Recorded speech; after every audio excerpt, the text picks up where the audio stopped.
dhulkeena waa awoodeena. dhulkeena kaliya ma ahan meesha aan ku noolnahay. dhulkeena waa dhulkeena. Soomaaliya iyo meelo badan adduunyada kamid ah waxa laga dareemayaa isbedelka socda. isbedelka deegaanka. dhulka inuu nasiyo kheyraad dabiiciga. dhulkeena waa awoodeena.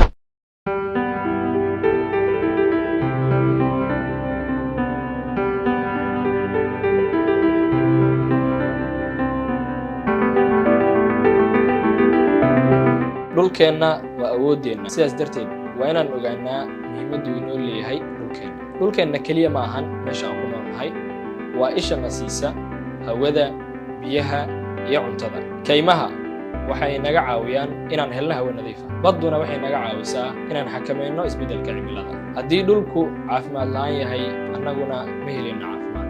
maanta dhulkeena halis ayuu ku jiraa. wasaqowda hawada, jarista kaymaha iyo gubista shidaalka waxa ay sababeen isbeddelka cimilada, taasi oo sababtay heerkul sareeya, duufaano joogto ah iyo biyo-yaraan ka jirta meelo qaar. arrintu kuma eka deegaanka oo keliya, oo waxa ay saameynaysaa caafimaadkeena, guryaheena iyo mustaqbalkeena. Soomaaliya iyo meelo badan adduunyada kamid ah waxa laga dareemayaa isbedelka socda. daadadka joogtada ah ee dhaawacaya beeraleyda, sidoo kale burburinaya guryaha.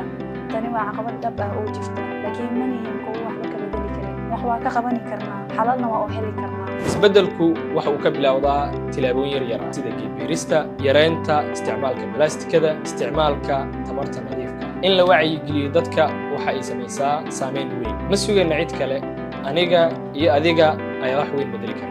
dhalinyaradu waxay leedahay awood. haddaanu nahay dhalinyaro, waxaan leenahay fikrado, tamar buuxda iyo awood aan ku bedeli karno mustaqbalka. marka aan si fiican u barano deegaankeena, ayaan si wanaagsan u ilaalin karnaa. dhalinyaro ahaan markaan ka wada shaqeyno deegaankeena, dadka kale ayaan ku dhiirin karnaa sidoo kale inay dhowraan oo ay ilaaliyaan deegaanka. haddaanu nahay dhalinyar, waxaan diyaar u nahay inaan hormuud u noqonno isbeddelka deegaanka. dhulkeena waa awoodeena.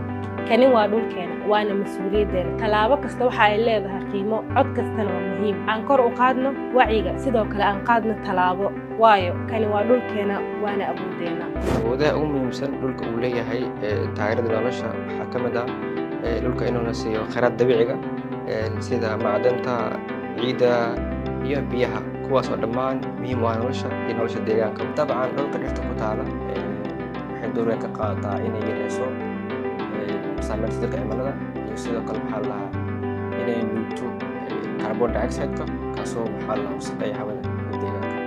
faa'iidooyinka dhaqaale iyo bulsho oo ka dhalan kara ilaalinta kheyraadka waxaa ka mid ah kororka dhaqaalaha. haddii la ilaaliyo kheyraadka dabiiciga, waxaa kor u qaadmaya mise kordhaya dhaqaalaha dadka soo galaya, bulshadana way horumaraysaa.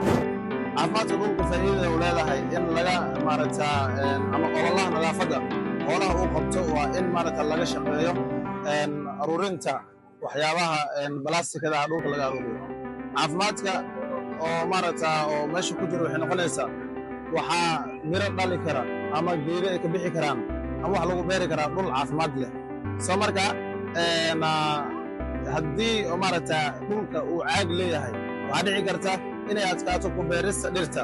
soo marka haddii caagaasi la waayo, waxaa dhacayso in dhulkaasi dhirta lagu beero si qurux badan ay u baxdo. waxaa jirto saameyn fara badan ee dadka ay ku yeelatay ololaha nadaafadda xeebaha.